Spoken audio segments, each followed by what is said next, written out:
Hello friends, मैं प्रवीण फिर से आपके लिए लेकर आया हूं एक और कहानी में। आइए ज्यादा वक्त न लगते हुए कहानी शुरू करते हैं। इस कहानी का नाम है लटरम शटरम कहानी। एक गांव में कुछ बच्चे अपने जानवर साथ साथ चराने ले जाया करते थे। एक दिन वे अपने जानवरों को लेकर पहाड़ों की तरफ चले गए। वहां उन्होंने एक भेड़ जैसा जानवर देखा। वैसा जानवर उन्होंने पहले कभी नहीं देखा था, सो सारे बच्चे उस जानवर की तरफ उत्सुकता से देखने लगे। उन बच्चों को अपनी तरफ देखकर वह भेड़ जैसा जानवर उनके जानवरों के झुंड में घुस गया और कूद कूद कर नाचने लगा। सारे जानवर भी उस जानवर को आश्चर्य से देखने लगे और घास खाना भूल गए। सारा दिन यह प्रोग्राम चलता रहा और शाम को सारे जानवर वहां से बिना घास खाए ही घर वापस लौट आए। इस तरह अब रोज ही यह प्रोग्राम चलने लगा। सुबह सुबह वह भेड़ जैसा जानवर पता नहीं कहां से प्रकट हो जाता। वह उन जानवरों के झुंड में घुस जाता, कूद कूद कर नाचता और न तो खुद घास खाता और न बच्चों के जानवरों को ही घास खाने देता, क्योंकि वे सब उसका नाच देखते रहते। इसका नतीजा यह हुआ कि कुछ ही दिनों में सारे जानवर कमजोर दिखाई देने लगे।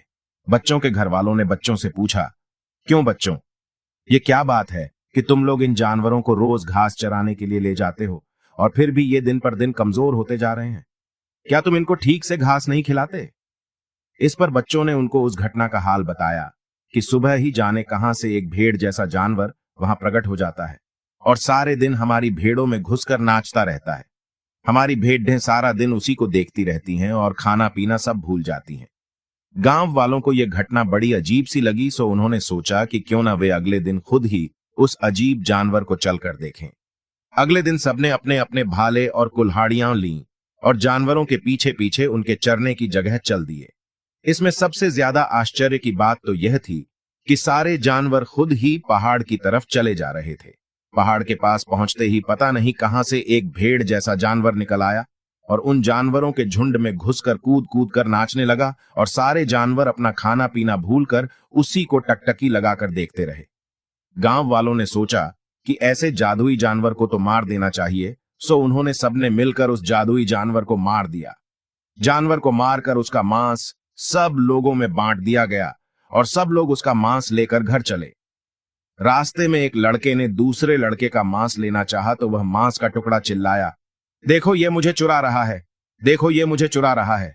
यह सुनकर तो हर आदमी आश्चर्यचकित रह गया, क्योंकि अभी तक मांस को बोलते हुए कभी किसी ने कहीं नहीं सुना था। जब वे घर पहुंचे तो वह मांस उन्होंने अपनी अपनी पत्नियों को पकाने के लिए दे दिया।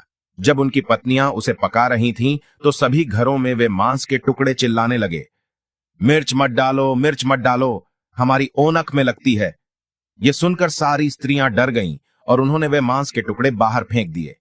आश्चर्य की बात, मांस के वे सारे फेंके हुए टुकड़े आपस में इकट्ठा हो गए और उनसे एक बच्चा बन गया। बच्चा रोने लगा। एक स्त्री जो उधर से गुजर रही थी, बच्चे का रोना सुनकर रुक गई। उसने उस बच्चे को गोद में उठाया और घर ले गई। उस बच्चे की देखभाल के लिए उसने एक आया रख ली और दोनों को सब सुख सुविधा दे दी गई। वहां पहुंचकर तो बच्चे ने शैतानियां शुरू कर दी। जब कोई आस पास रहता तो वह बच्चा शांत रहता और सोता रहता, पर जब उसकी आया कहीं चली जाती तो वह उठकर कमरे में जाता, वहां जो कुछ भी रखा होता वह खाता और फिर रोना शुरू कर देता। जब वह स्त्री घर में होती तो वह बहुत जोर से रोता। वह स्त्री सोचती कि कहीं ऐसा तो नहीं है कि आया ने बच्चे का खाना खा लिया हो और बच्चा भूख से रो रहा हो। सो उसने आया को बहुत जोर से डांट भी लगाई और बहुत मारा भी, पर ऐसा नहीं था। एक दिन उस स्त्री की पड़ोसन उसके घर आई तो वह क्या देखती है कि घर में कोई नहीं है और वह बच्चा अपने पलंग से उठकर खाना खा रहा है, और वह बच्चा असली बच्चा भी नहीं है। उसने यह सब उस स्त्री को बताया तो वह स्त्री डर गई और उसने वह बच्चा फेंक दिया। अब उस बच्चे ने एक चक्की का रूप ले लिया। एक दूसरी स्त्री जो उस रास्ते से जा रही थी, उसे चक्की की जरूरत थी, सो वह उस चक्की को अपने घर ले आई। पर जब भी वह उस चक्की में अनाज पीसती तो उस अनाज में से आधा अनाज गायब हो जाता। इस तरह वह चक्की खूब खाती। एक दिन उस स्त्री को गुस्सा आया तो उसने उस चक्की को मार मार कर तोड़ दिया। चक्की तोड़ने पर उसको उस चक्की में से खूब सारा आटा मिला। चक्की के टुकड़ों को उसने बाहर सड़क पर फेंक दिया। अब चक्की के उन टुकड़ों ने एक थैले का रूप ले लिया। एक आदमी उधर से जा रहा था। उसने सड़क पर वह थैला देखा तो उसे उठा लिया और उसे इस्तेमाल करने लगा। एक दिन वह थैला लेकर किसी दूसरे के घर में घुस गया और वहां से अनाज चुराकर उस थैले में रखने लगा। इतने में ही वह थैला जोर जोर से चिल्लाने लगा, देखो देखो, ये आदमी अनाज चुरा रहा है, देखो ये आदमी अनाज चुरा रहा है। यह सुनकर वह आदमी डर गया और थैला वहीं छोड़कर भाग खड़ा हुआ। इसके बाद उस थैले ने एक पाजामे का रूप रख लिया। पास में एक खेत था, सो उस खेत का मालिक जब अपने खेत पर आया तो उस सुंदर से पाजामे को देखकर उस पर मोहित हो गया और उसे पहन लिया। पहनते ही वह पाजामा अचानक ही गंदगी से भर गया। किसान को यह देखकर बड़ा आश्चर्य हुआ कि मैंने तो इसमें कुछ किया नहीं, फिर यह गंदगी इसमें कहां से आ गई। उसने तुरंत ही वह पाजामा जलती हुई आग में डाल दिया। पाजामा तो जल गया, पर ऐसे जादुई पाजामे की राख भी खतरनाक हो सकती है, क्योंकि बड़े बूढ़ों का कहना है कि राख शैतान का घर होती है।